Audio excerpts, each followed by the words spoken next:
Previously on Sister Wives. Cody ends the powwow with a sentiment. Just pray deeply and try to put all your energy into paying this place off so building can commence.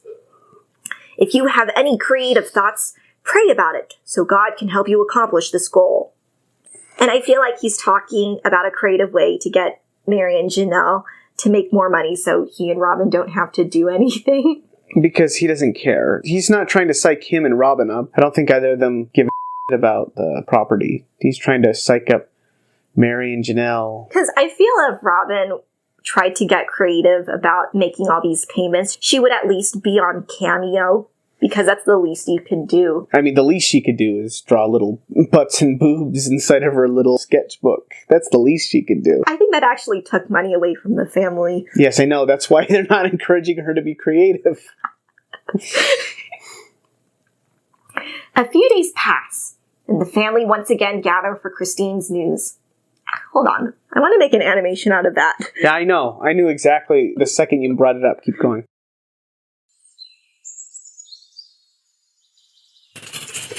All right. Good discussion, Janelle. Let's pray on this. We need to get creative on how we can pay off this land.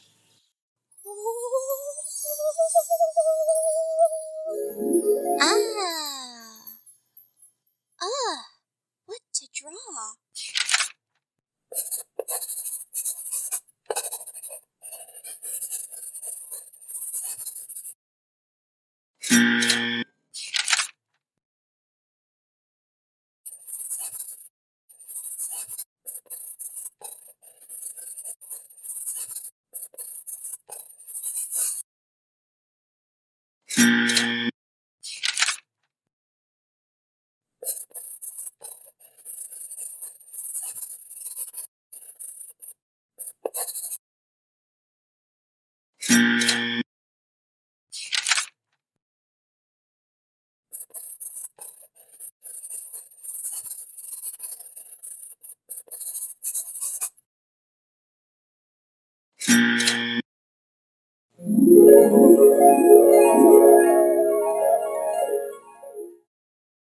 I can be creative, Cody.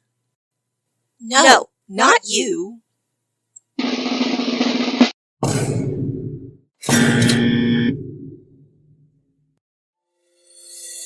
I'm going to meet some dude online and fall in love and want to leave my family. The first 20 years, I don't know, are not going to be really great. And if they are great, then somebody's lying. I mean, having favorites is not okay. If you want a successful family, you don't have favorites. I am not married to 3 other women. Respect should be multiplied, not divided.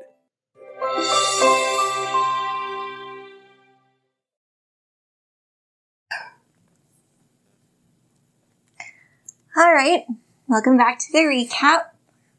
I'm Angie, this is Tim, and we are recording from the best sound studio in the world, which is Cody's walk-in closet. Mm-hmm. But Robin just likes to come in here and smell around. Smells like your dad. That is so what you would do. It's probably where Cody goes to get away from Ariella May. Want to come up? Okay, so announcements. There is speculation that there is going to be a Sister Wives spin-off starring Janelle and Christine. They couldn't make a show work with all those people. How are they supposed to make it work with just those 2? I don't know. It'll probably last at most maybe 3 seasons. And that's the best case scenario. Yeah, they're a lot more optimistic than me. I can't even imagine a season. If they ever air that spin-off, I made the perfect intro for it. Here's a story of a lovely lady. She's the mom to 5 boys, 7 girls. All of them were born from a douchebag. You know, the one in curls. Here's a story of a man named Davy who was blessed with 8 kids of his own. They were living in a big house all together, yet they were all alone. Till the one day when the lady met this fella, and they knew that it was much more than a hunch, that this group must somehow form a family. That's the way they became part of Christine's bunch. It's Christine's bunch. It's Christine's bunch. That's how they all became part of Christine's bunch.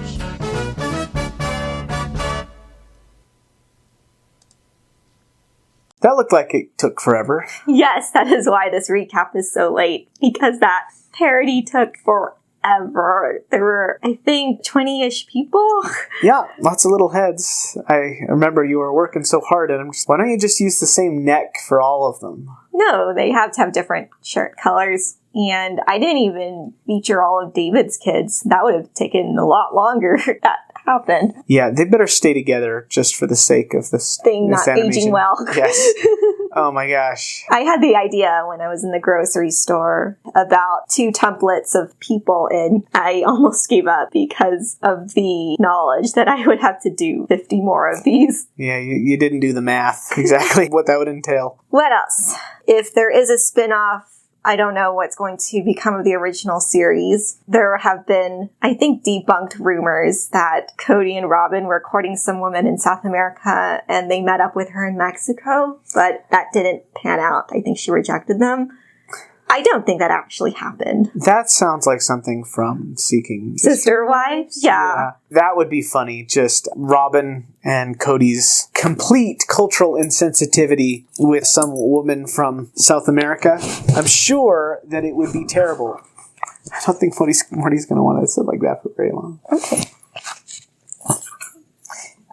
That would be funny. They just go and visit her and... Or she visits them. Yes. I'm sure there would be some miscommunications going on. Anyway. I don't think that actually happened, because then that would be the same thing that happened to the Merrifields, where Cody would have to divorce Robin in order to legally marry this woman and bring her over. Not gonna happen. So I don't think there was an ounce of truth to that rumor. I think that's it for announcements. Mm-hmm. Let's get into it. Sister Wives Season 17, Episode 5, The Last Family Gathering. Monumentous. It's like the Last Supper, but it's... Cody. Yes, it's Cody and the smattering of family here, because not all the family is here anyway. Were they trying to allude to Jesus? Maybe. But that doesn't make any sense, because not all of their family is there anyway, so... It's been a long time since they had their last family gathering. Yeah. The last family gathering after this one was probably Logan's wedding and any of the other kids. This one? Huh? The last gathering before this one? No, after this one. Oh, after this one. Oh, Logan wasn't married yet? No, he wasn't. He got married October of last year. Oh, okay. I always just assumed. And Gwen's going to be married in July, so I don't think she's going to invite all the family. Yeah, they live on different ends of the United States. No, Gwen had an engagement party. Keep in mind, she lives in Flagstaff, and Aurora and Brianna didn't come. But Robin did for some reason. That's what Gwen said. I thought that was strange. I mean, if you're in the same town, might as well go. I mean, unless you don't like your family. Well, she invited them. They're the ones that decide not to come. Okay. Cody starts the episode claiming that for the past few months, Christine has been expediting her divorce as fast as she possibly can. I thought that it was already over. Yeah, it's done. But, Cody is... He's an imbecile. Slow. The most recent time the family gathered was last episode, when she summoned all the parents in her yard to tell them she was leaving Cody. He tells us his perceived status in the family. I feel very separated from many members of the family. This includes Janelle, Robin, and many of the children. This process has been a struggle. I think it'd be funny if Cody says, I feel very separated from my families. This includes Janelle, Robin, Christine, Mary, Logan, Maddie, everyone. Leon, the cable repair guy. No, he's not separated from Aurora and Brianna. He probably wishes he was. Why? Oh, I'm thinking Aurora, because... No, which one's the... Ariel, the one that never shuts up. Okay. Even with these issues, Cody still has to attend to local matters. He is seen driving a huge truck to help Janelle move. Cody greets her with a peck on the lips. Janelle explains to us that this vehicle was bought and picked up a week ago for the express purpose of hauling the trailer. But what is Robin's opinion of this purpose? She mimics her husband. We need to buy a truck to transport a trailer. She goes, no, you don't. No, you don't. I'm going to have to agree with Robin on this one. Here, let me see if you can rent pickup trucks. Oh, you can rent anything. I mean, anything. If it exists, you can rent it. You can rent a pickup truck from Home Depot. Budget truck rental. But what kind of truck? You can. And it's not hard. Here it is. Pickup truck rentals for DIY projects, moving items in town. Or maybe they just have a friend who's got a pickup truck that they can use. It doesn't matter how expensive the rental is. It's cheaper than buying an enormous truck. RV transport services. We transport campers all over the U.S. Oh, see, that was definitely an option. Mm-hmm. How much would a big truck cost? Like theirs? To purchase? Yeah. I don't know. Probably at least 15,000. 15? Maybe 10,000 at the very least. Unless they're like stealing from this poor lady. 10,000's a pretty good deal. I'm just saying, for this huge pickup truck. Yeah, but it costs a lot to like fuel it. Oh, yeah. I'm tired of this truck already. Cody gives details on the timing of the purchase. Apparently last time he met up with his sister-in-law during the holidays, he offered to buy his late brother's truck if she was ever thinking of selling it. I remember someone bringing up the fact. He said last time during the holidays, so he's admitting that he went somewhere during 2020 Christmas. We need a ticker. Discounts COVID hypocrisies. Click. Aside from pulling the RV, he discloses that he wanted this vehicle as a keepsake of Curtis. He confesses how much joy it brings him to have this truck alongside him. It's big, it's tough, and it'll definitely do the job that we need it to do. We're back with him talking with Janelle. My hang-up with getting a truck was how practical it was going to be. I always thought I wouldn't have that much use for it besides pulling the camper.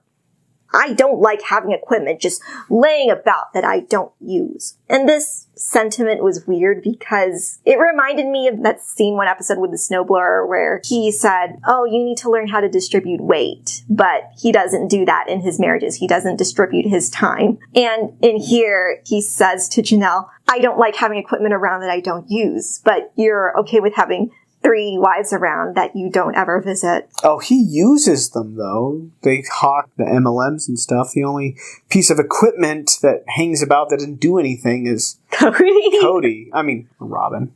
Oh, and Robin. I guess he does use those equipment. They're tools to him. Yeah.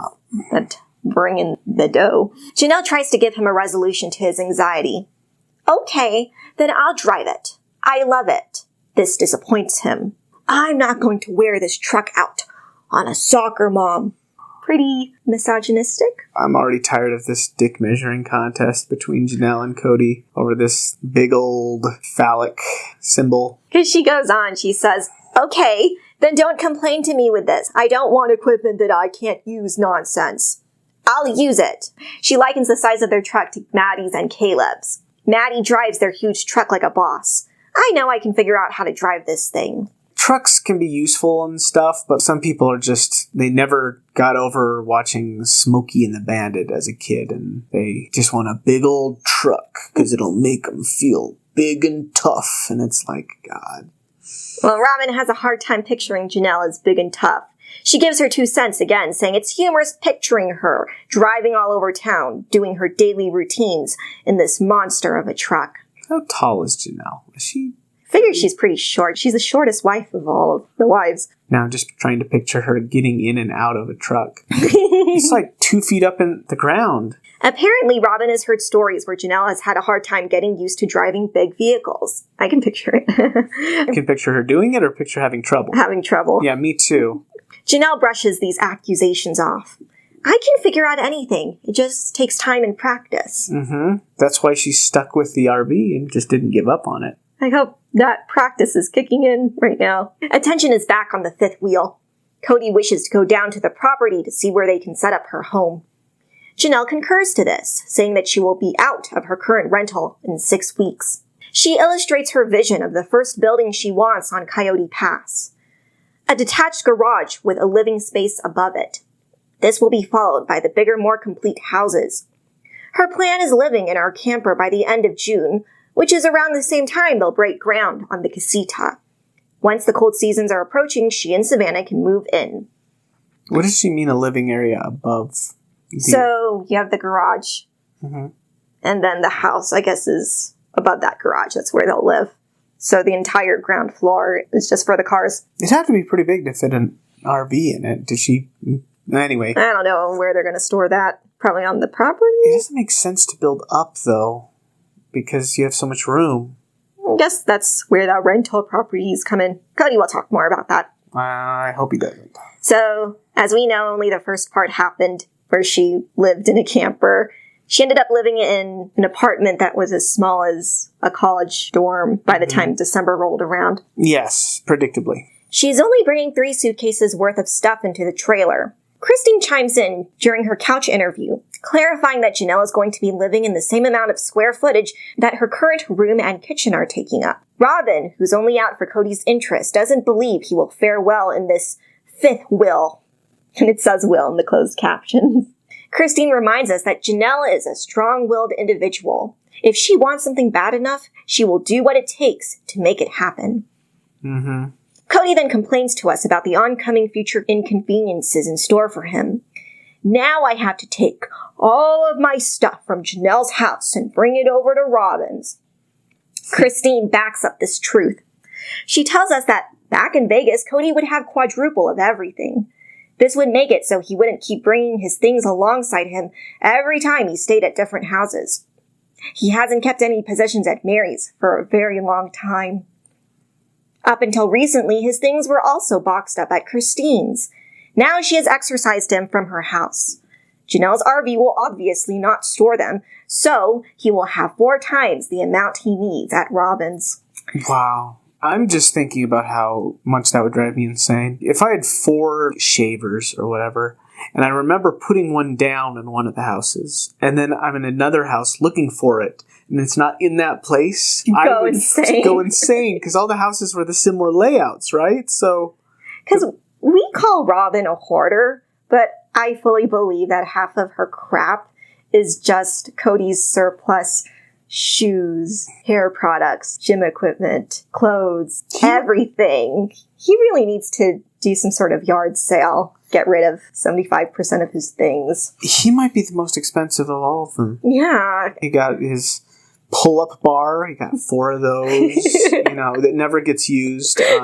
He's probably got 4 nice pairs of shoes at each one of the houses. This man is just a drain on society, right? Yes, absolutely. Or Mary probably hates having this stuff around because it clutters up her living space, but she also feels so sad that it's not there anymore. So she gets it coming and going. I feel she's happy if it's there, unhappy if it is there. Yeah, she's contradiction. But if Cody did have a yard sale, what would you want to buy from it as a souvenir of the show? God, I wouldn't want anything that he touched to be in my house. It's bad enough that he shows up on the TV in your house. I would buy, well, not something from his, but if there was like a My Sister Wives Closet going out of business sale, would you get one for me as a souvenir of this terrible TV show I've been obsessed with? It's way too expensive. If it's ugly, no one's gonna get it. Anyways, Cody and Janelle are plotting where on the property she should park the RV, since there's a strange law. If there is no infrastructure on the site, they need to move the camper every 4 months. And I think this is why Dayton didn't have this issue with his camper being parked in front of his mom's house. Yeah, the law probably exists to make it easier to prosecute, like, squatters and stuff like that. But are they affecting any? Yeah, if it's their own land, though. I don't know. It probably is just to force people to, I don't know. Move around? I don't know. I can think of a reason or two, but I don't want to get into it. Okay. If building is going to take roughly a year, she will need to get used to moving the trailer to another parcel of land every 120 days. I'm sure she'll be able to do that. Cody seems fine with these periodic disruptions, as long as Janelle asks Mary or Robin for permission. And for someone who just said last episode that he was going to be the head of his household, he really doesn't like being the one who instigates these confrontations. That's 90% of what a leader's job is, to be the arbiter of these arrangements. But he doesn't like being in your face about stuff. He wants the patriarchy, but he also wants, to do nothing. To do nothing. Because seriously, it's just gravel. That's what an RV pad consists of, right? I don't think they're actually going to pour a slab. And even if they would, I don't think that it would be that much to uninstall. Why don't they just pour two things and just go back and forth between those two things? Yeah, that would solve the problem. That way, can it be two things on the same property? I guess. I don't see why not. Or better yet, just put in the infrastructure and don't have to do it at all. Yeah, well, that would take, I guess, longer. I hate these people. Keep going. Okay. Anyways, what I was saying is when rubber meets the road, he shirks off the actual head of household responsibilities, which is getting all parties in agreement with one another, because he goes, I don't want to be around when that happens. Such a coward. Yeah, he wants to be a dictator, but also not have to be the one to dictate. The guy is such an asshole. Janelle hates this attribute of her spouse. He will be on board for a project. He will go away for a couple days, which I will then have to remind him of this venture. He then proceeds to get wound up, telling me that that's an impossibility. We can't do this. Ask your sister wives. And she goes, why do I need to ask for their permission? We've already agreed to this. I don't have time for this BS.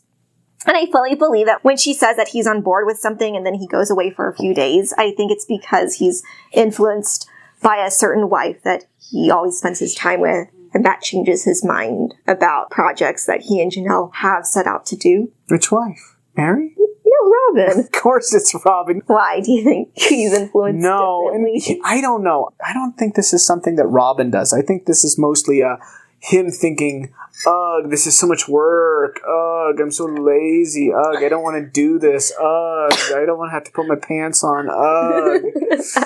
Speaking of being contrary, Mary decides to be petty for no reason. That's the name of the Mary book. Petty for no reason. The Mary Brown story. Oh, I can picture her. Or contrary for no reason. She goes, she has to ask for permission. What if I don't want an RV pad in my spot? And again... That would make you a bitch. These are just rocks. They are easily removed at a moment's notice. And this reminded me of the tree conversation where Mary said, I don't want to be in the trees, even though trees are transplantable. So classic Mary, being her usual self. You're not going to use that land anyways, so calm down. She's the kind of person that wouldn't use it, but she wouldn't let anyone else use it just to spite them, because she's such a bitch. Cody then criticizes Janelle of behavior that up until now was the norm for their almost 30-year polygamous relationship. There's things Janelle does frequently that isn't indicative of a regular husband-wife relationship. Can you imagine? She does things separate. Even if Cody was spending his time equally among his wives, which he isn't, they would still be spending the majority of their time separate. So, unless he expects them to just sit on their hands like 75% of the time, they have to do things independent of him. That's the name of the game. They've been saying that since season 1, and so Cody is being a jackass, imbecile, dumbass. The synonyms. As he doesn't realize that that's the only way that this whole thing could work. That's the only reason why Janelle did this, because she was just, I don't want to have a man for more than 25% of the time, and so this is for me. Yeah, this is pretty much the theme of the last 5 seasons, or whatever many seasons, him complaining of the lifestyle he initiated for himself. Yeah, he's going back on every single thing he said. In her talking head, Janelle confirms this sudden change of attitude, where Cody is no longer acting like her husband. She has to end this conversation since she has errands to do and suggests to Cody to start moving the trailer. He then tells us why he is resistant to moving. I understand her need to get something done. I'm not on board with her ideas because some of these steps to get the trailer on the land is asking my other wives if she can park her RV there. My leadership stops at communication and confrontation. Leadership's never doing any of that confrontation or that communication stuff. Janelle is fed up.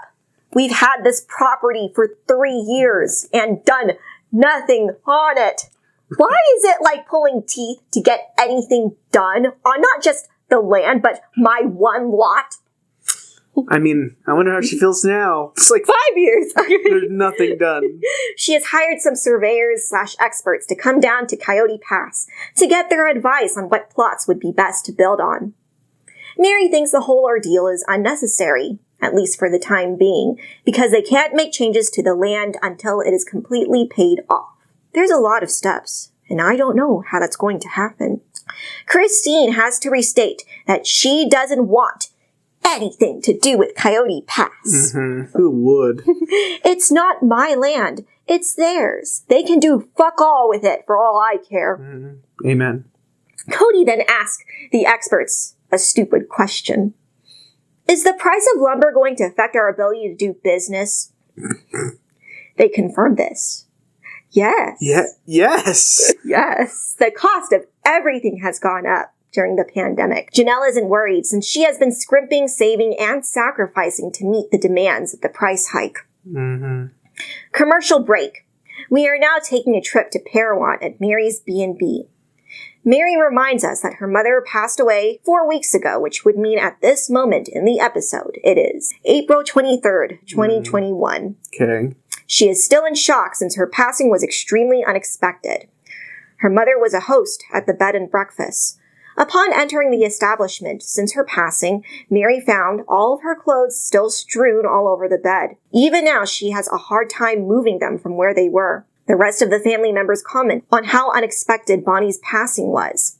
They convey her vibrant and energetic personality. I didn't even know she was sick.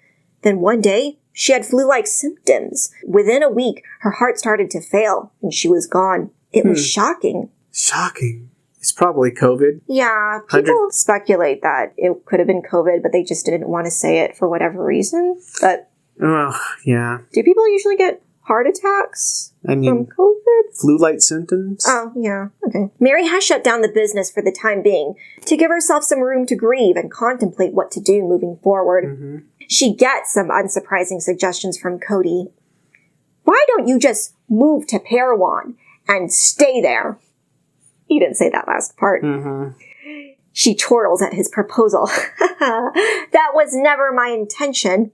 Robin then tries to explain away Cody's insensitivity.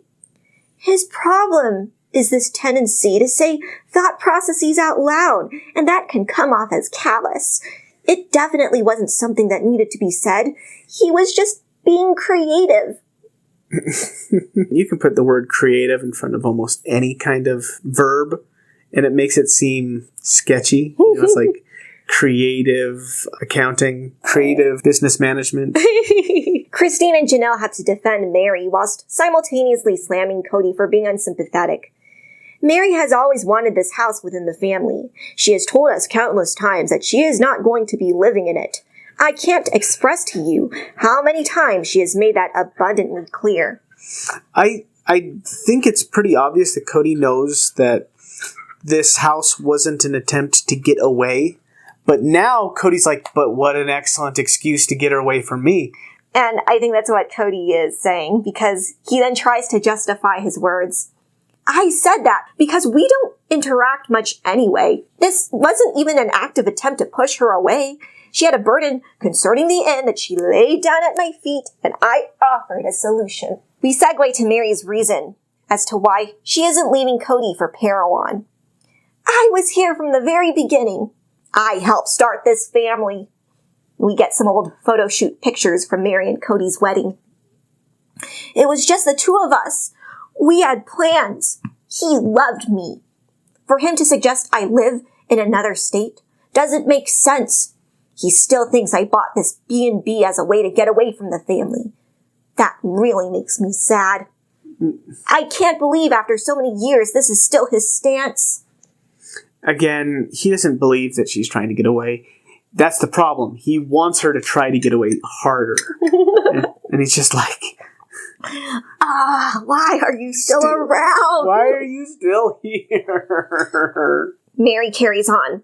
When all of us came into the family, no matter how hard things got, I always thought there would be a point where we could get through everything. I truly do want to get to a place where we can have all of those hard discussions and authentic relationships, but things can only be healed as far as people want to heal them. She said heal instead of healed this time. She harkens us back to a previous episode when she was parroting that professor again. Polygamy only works as long as all parties involved want it to work. She goes, if we don't stick this out, What will our family look like? Probably the same. Yeah, probably exactly the same. Because what is it with these people and making things official? They go, I don't want to put the label of divorce on it because then that will really change things up. It's like this for most people. We've got different conceptions in our heads. We have a box of, oh, this is this and this is that and this is this and this is that. And we like to be able to put things neatly into their little boxes and file them away appropriately. Whenever we encounter something that doesn't fit in the box, or we don't have a box for it, it makes us uncomfortable. It makes us want to force it into one of those categories. Yeah, we try to force it into a category because that makes us feel better. Over time, we're supposed to become more nuanced, and we have more boxes and more specific boxes. And so these people, they don't have a box for, oh, we are a family because we like each other or because we get along. They have a, this is our God family. This is our nuclear polygamy family or something. If it doesn't fit into that box, they don't have a box to put it in. The only other box they have is not family. So they don't want to label it not family because that's the box that they put everybody else in the world in. So they're not expanding their worldview. They like to stay in their tiny little designated spots. Because in order to expand your worldview, you have to go through periods of being uncomfortable, and that's what we call growth. Yeah, if you're not uncomfortable, then you're not growing. Yeah, you're not growing unless you're at least a little uncomfortable. Mary keeps going, saying that Christine's announcement, along with the other upheaval she has been experiencing as of late, her mother's passing and her already dwindling marriage to Cody, makes her try to focus on what she can control. At this point, I feel lost and drained. There is so much for me to figure out. The B&B is feeling really empty without Mom here. There are days when I have recovered enough to put on a brave face, go out and be with people. As of late, I find myself feeling more and more incapable. As a result, I just stay in my house. She snivels, and that is the end of her talking head. And I genuinely feel bad for Mary here. I struggle with feeling incapable more times than not, and I can't imagine doing that at the same time having a parent pass away and having your marriage in the shitter. Because at that point, my support's basically non-existent. She's got a support system. She's got two good friends. They're Gin and Tonic. I don't know. Thought you were going to say Robin. No. But let's see if she'll pull through. But that was funny. Isn't her friend named Jen? Fridays with friend Jen. Yeah, the two of them should be called Jen and Tonic. There we go. We gave it to you, Mary. That should be the Jen and new Tonic. name of your little Instagram lives. I don't know whether or not she's actually drinking in those, but she sure as hell acts like she is. We are back in Flagstaff with Cody telling us a backstory on Janelle's trailer. He claims that she only spent 30 minutes looking for rentals, and that is why she resorted to this option. Right now, they are on the way to see the RV for the first time since she bought it, sight unseen. This trip will give her a better picture of exactly how much stuff she can actually take with her in a few weeks. Cody is seen in the car, holding out a selfie stick as he self-films he and Janelle driving. It is Janelle's birthday today, which makes this date May 6th. He jokingly refers to the excursion as a chance to see her birthday present. Therefore, it is her birthday gift to herself. She gives some ominous words. We're going to go see if I bought what I actually bought. That's the scary thing. I didn't see any pictures of it beforehand. This is everything you should not be doing during a transaction. Then she smiles. Janelle's an idiot. This is probably the most spontaneous thing she's ever done. I don't think you or I will ever do anything in our lives as spontaneous as this. Maybe you spend $100 on a random box of stuff from like a storage locker. That is, ooh, look at her buying something sight unseen. She dropped $82K? $82,000 on something she didn't even know what it looked like. That's not spontaneous. That is mental. I'm surprised this wasn't a fraudulent transaction. Maybe she gets a thing in the mail and it's like a tiny model kit for an RV. You didn't ask for pictures. You didn't ask for pictures. Cody replies saying this will be interesting. They start to get out of the truck where Cody is about to record her reaction. Janelle then tells him to put the camera away because she doesn't want a negative reaction to be filmed if this turns out to be a dud. Yeah. He tells us this during his interview. That's how we know this happened. As she steps out of the car, he tells her that she no longer will be needing a mask, and says the guy who said to the entire family to not hug each other still. Janelle gives a summary of her initial outlook regarding the camper. It is extremely massive. Cody's opinion is of the complete opposite. It's small. It just seems big because we're looking at it from the outside. All campers are cramped. Janelle stands firm in her decision, saying that despite the surrounding family drama involving Christine, the most she can do is stay on her uncertain path regarding the RV and hope that will be enough to advance into her dream of living on the property. We are immediately then shown footage of Janelle's 2 sons helping her move things into storage. She describes them as a godsend in packing up the heavier stuff. Cody divulges that there are certain members of this family that believe Janelle's choice to live the camping lifestyle as cringe. And that doesn't really narrow down who those 3 women are, because they kind of thought she was insane for going through with this. But we get our answer, because we cut to Robin talking to the producers that she would never resort to living in an RV, since there isn't one big enough for her 5 kids. And I think she meant her 4 kids, because Dayton already lives in a camper. Mm-hmm. But at least his has electricity and water. And besides, even if there was one big enough, she is not going to live in a camper. No, she would not. Cody is now meeting up with a dirt mover friend of his, who fortunately isn't the shitbag friend from season 14. This friend's name is Pete Page. He's digging some sort of groove to install a culvert. Mm-hmm. And I had to Google culvert. Yeah, it's a water drainage thing. Yeah, it's a pipe that channels water under the roadway so that any water coming downhill doesn't wash away the driveway. All this installation has Cody's wheels turning of what else he wants built on the land. He still says he wants 5 houses on it, despite Christine leaving, because the 2 extra ones will be rental properties. You, Mr. Moneybags here from Monopoly. He wants this stream of revenue as a way for his family to survive their retirement. I don't think it's ever going to happen. He admits that he is still reeling from Christine's impending move to Utah. Because of this, he hasn't actually taken steps to address his feelings. The construction of the culvert and the moving of the RV has been a great distraction from confronting his emotions regarding the divorce. Speaking of Christine, we see her preparing for Isabel's graduation party. She's blowing balloons, setting up chairs, and nailing banners and other decorations to the porch. The theme is world, due to Isabel's desire to travel when she graduates high school. Mm-hmm. Christine emphasizes that she needs as many hands as possible to get the arrangements finished, which is exactly why Cody asked Isabel to hang out before the party started. Oh, poor Christine. She does everything. This pisses her off, since he could have easily hung out with her by helping do preparations. Gwendolyn's hands are already tied with other party errands, and truly hasn't been much help. Because she's trying to foster good relationships with his daughters, she is deciding to play nice and not call him out for it today. She notifies us that because of the shortage in help, not everything will be done that she set out to do. And that's infuriating, right? Because didn't he spend half a day trying to put lights fixture that was coming out of all 4 houses, and he can't bother to set up chairs? Well, the setting up the chairs and the putting on the tablecloths and all that stuff, that's for Isabel. The lights were for him. Oh, right. Because everything that he does for the family is just for himself. Yes. Even when he was putting up those lights for Hunter's homecoming or something. Yes, it was him. It was the cul-de-sac. It was for him. Oh, God. Every time he does something for the family, it is for him.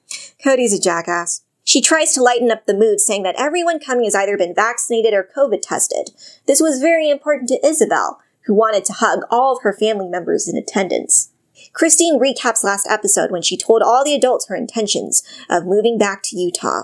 There has been no contact since that discussion, which I think took place in late March, and it's now May.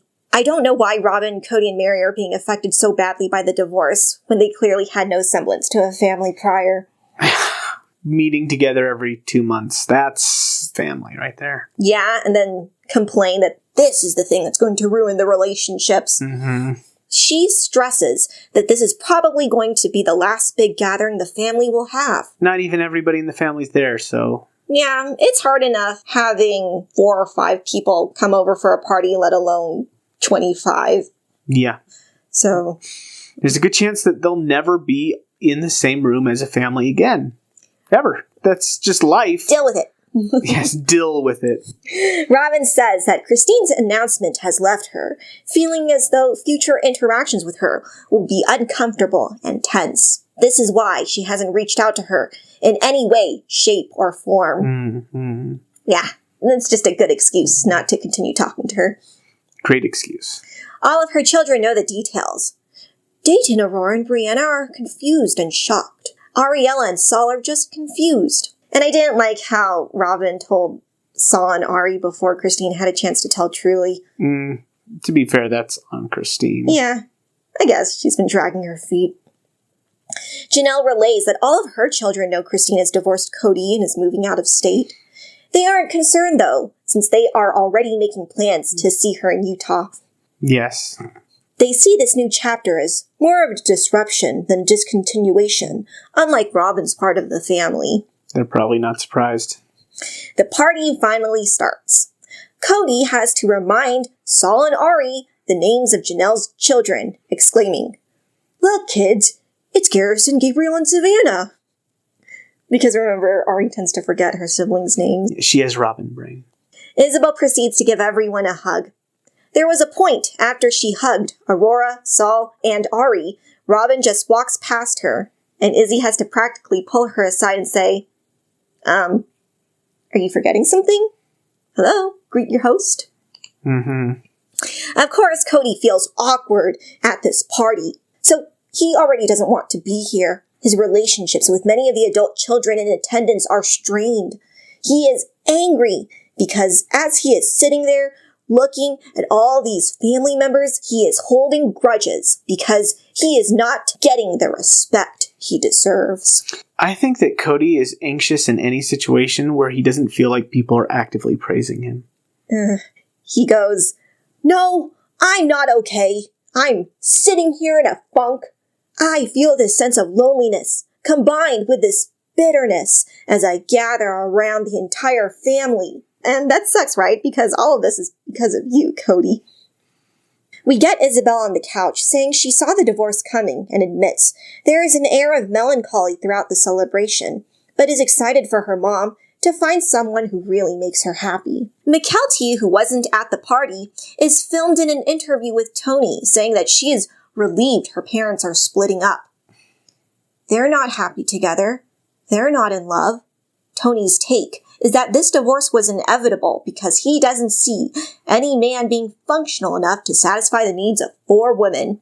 And I thought this was funny because I remember when Tony was first introduced into the family, he tried to kind of boost Cody's ego by saying, "Oh, wow, you micromanage all these family members? I could never do polygamy." And now he's saying here that, yeah, there's no such thing as a functional polygamist. I mean, it's super common for son-in-laws to try to butter up their father-in-laws with compliments and ego stroking. But yeah, it just comes out like, no, it wasn't ever going to work. It was always a stupid idea. Because he's done this on the Patreon where someone asked about the episode where Cody was inquiring Tony of all of these things that were requisites to marry McKelty or something. I don't want to forbid your kids from ever living this lifestyle because then that would put a strain between my relationship with my grandkids. And Tony's, yeah, I was a convert to Mormonism. If I was forbidden from other lifestyles, I wouldn't be where I am today. In his Patreon, he said, yeah, in hindsight, as of right now, I will tell my kids, do not be a polygamist. Yeah, that was bullshit. To be honest, I would have lied in that situation too.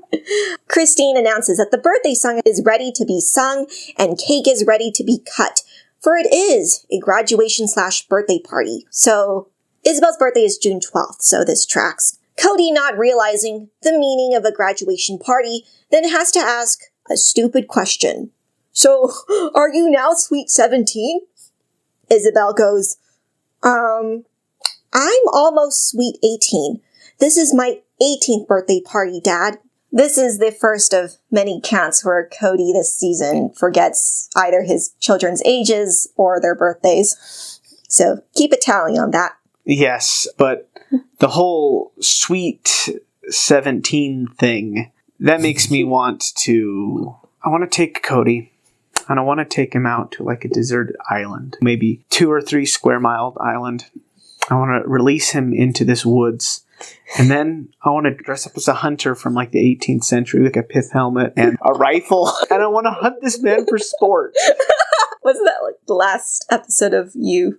Anyways. It comes from a short story called The Most Dangerous Prey of All. But you know what I'm talking about, right? The Netflix series You. Yes, but I have no idea what you're talking about. Okay. Yeah, you don't watch. Yes, I want to hunt him like an animal.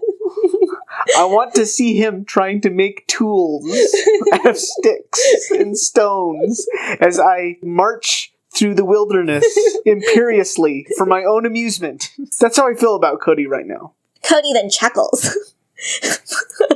Cody then chuckles and says, due to not kissing any boys, he will happily buy her a new car.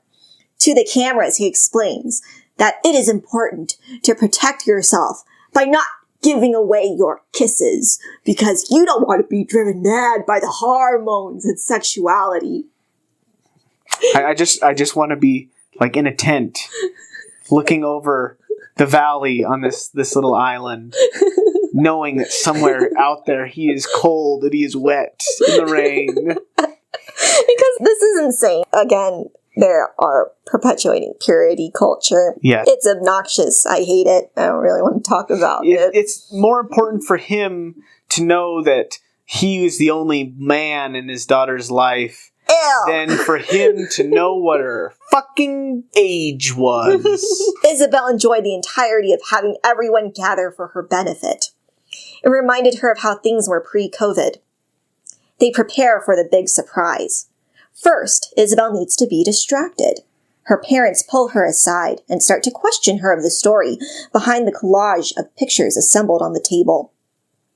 This is enough of a diversion because when she finally turns around, she is greeted by a musical number sung by Christine, Brianna, and Gabriel, with Aurora as the accompaniment on the guitar. The song is unwritten by Natasha Bedingfield. That's a blast from the past. Yes. I remember listening to that song on my sister's video iPod while I was on the school bus back in 2007? Oh boy, so long ago. Yeah. But it fits. Yeah, it fits. As Robin says, it's appropriate for a graduation send-off. Isabel was surprised and touched, so this went over very well. Christine describes her daughter as someone who is sweet, full of grace and kindness. But most of all, Isabel is someone who exudes strength. She acknowledges that out of all her children, Izzy is probably the one who has dealt with the most hardships. She sums up the many trials she has faced in her almost 18 years of life.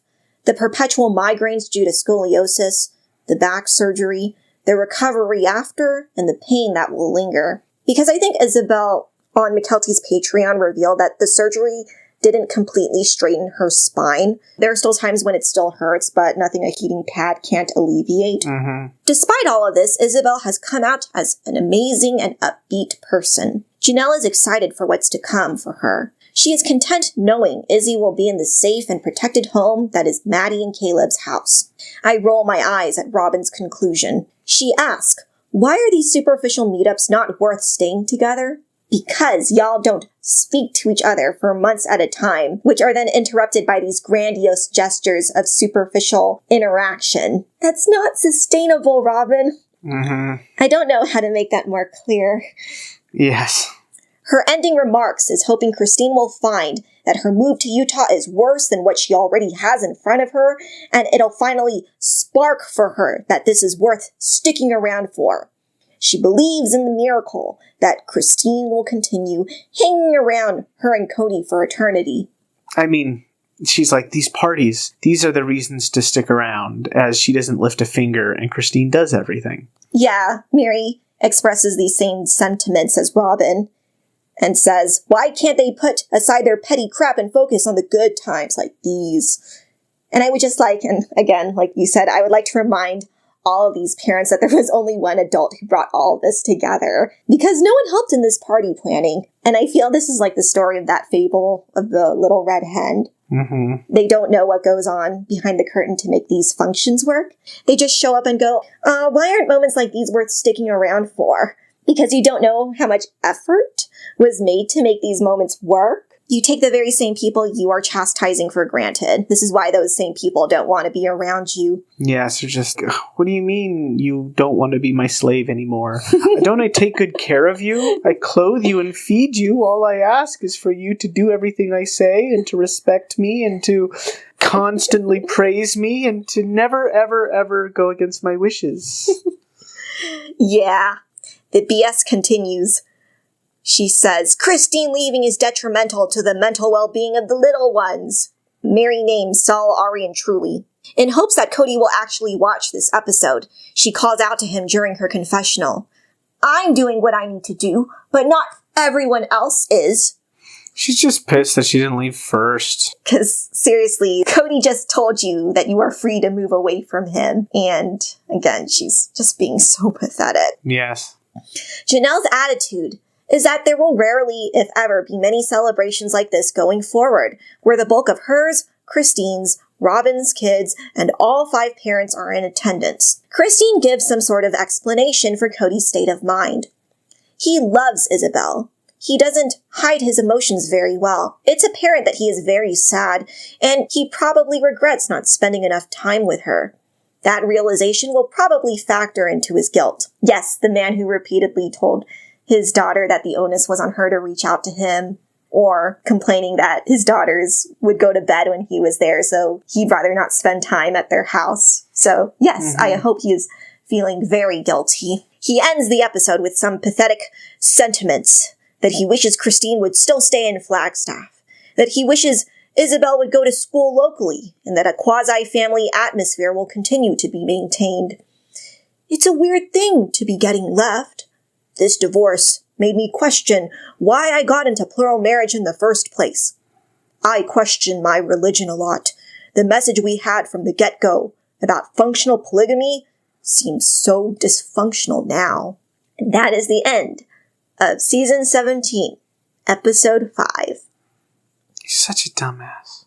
Okay, it started off with... The RV, the pickup truck. Don't care about that. The RV thing... The land. Cody's right about the RV thing. That was a dumb move on Janelle. Janelle just needs to communicate better. She wanted an RV, and she should have just said she wanted an RV instead of making this as an excuse to have one. Yeah, she'd look a lot less stupid if she just admitted that she just wanted an RV. Like, if that's what you want, that's great, but don't lie about it. And there was the party thing. Well, in between was Mary talking about her mom passing. Still. And then Cody telling her, just move to Parowan. Yeah, go away, Mary. Nobody wants you. Then there's the party thing, which is just a microcosm of all the reasons why Christine needs to leave. Because everybody's so busy being mad at Christine that they don't appreciate the fact that Christine does everything. Then at the end, Cody finally figures out what we've been screaming at our televisions for 12 years. Polygamy doesn't work. Your religion is bullshit. Yeah. Okay. And that's it. Yes. It's the end of the recap. All right. Thanks for sticking around. Oh, I want to talk about the animations I want to do. I've been thinking of more TV show intro parodies I want to animate. Mm-hmm. The hard part is changing the lyrics and making them funny. Yeah, it's hard to get a good clincher or... Yeah, it's just something that really, like a good parody song. It stays close enough to the original, but also has this new funny angle to it. I was thinking of Friends parody. It's like... What was the start? I really like the idea of doing MacGyver, but it's just Truly. Truly trying to jerry rig a bunch of she already dressed as like a main character in a TV show. We'll see how that goes. Yeah. Again, sorry this is a little late. Yeah. That's probably going to be the trend, considering... Well, the more... Ambitious? Yes, the more ambitious your animations become, the more time they're probably going to take, so yeah. Anyway. Alright. It's the end. Alright. Bye. Bye. I'm just picturing myself. It's raining. I'm sitting here in my tent, dressed up as a 19th century explorer, and I'm just looking out, and I know Cody's out on this island somewhere. He might be close. Maybe he's watching me, but I will find him. And I will end him.